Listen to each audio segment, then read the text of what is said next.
వివేకానంద రెడ్డి హత్య కేసులో అప్పట్లో జరిగినటువంటి రాజకీయం అప్పుడు జగన్ వినియోగించుకుంటే మొన్నటిసారి చంద్రబాబు వినియోగించుకున్నారు. అటు సునీత ఇటు షర్మిల అదే అంశం మీదనే 5 ఏళ్ల పాటు కూడా అదే దాదాపు లాస్ట్ 1 ఇయర్ ఫుల్గా హడావిడి చేయడం ఇదంతా నడిచింది. ఇప్పుడు చంద్రబాబు గారు ప్రత్యేకించి ఆ ప్రస్తావన అసెంబ్లీలో చేయటం వాస్తవంగా అది సిబిఐ విచారణ చేస్తుంది. ఇప్పుడు ప్రస్తావన చేస్తూ ఎవరనేది తేలుతుంది అంటే యాక్చువల్గా సిబిఐ దర్యాప్తు పూర్తయిపోయింది. ఇంతకుముందే అవినాష్ రెడ్డిని హంతకుడుగా చెప్పలేదు, అవినాష్ రెడ్డిని వన్ ఆఫ్ ద అక్యూజ్డ్గా పెట్టి సాక్ష్యాల తారుమారు కిందకి చూపెట్టింది.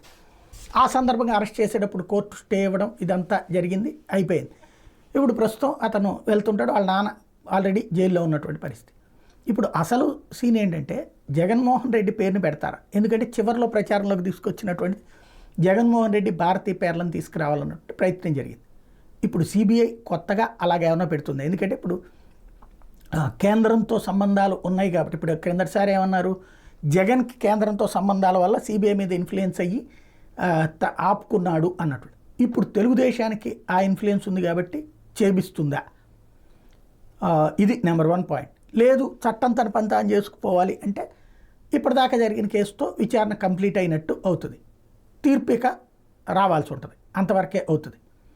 ఏది అన్నటువంటిది అడిషనల్ ఛార్జ్ షీట్లు వస్తాయా? ఇప్పుడు జగన్ ఇదివరకు కూడా ఒక్కొక్క కేసు నుంచి ఇంకొక కేసుకి ఛార్జ్ షీట్లు వేస్తూ ఏళ్ల తరబడి జైలు నుంచి రానియకుండా చూశారు. అట్లాంటిది ఏదైనా చేయబోతున్నారా? ఎందుకంటే అప్పుడు ఎమ్మెల్యేలు ఎంపీలు అంతా భయోత్పాతానికి గురయ్యి ఏదో ఒక పార్టీలోకి చేరేటటువంటి పరిస్థితి సృష్టించబోతున్నారా? చూడాల్సి ఉంది.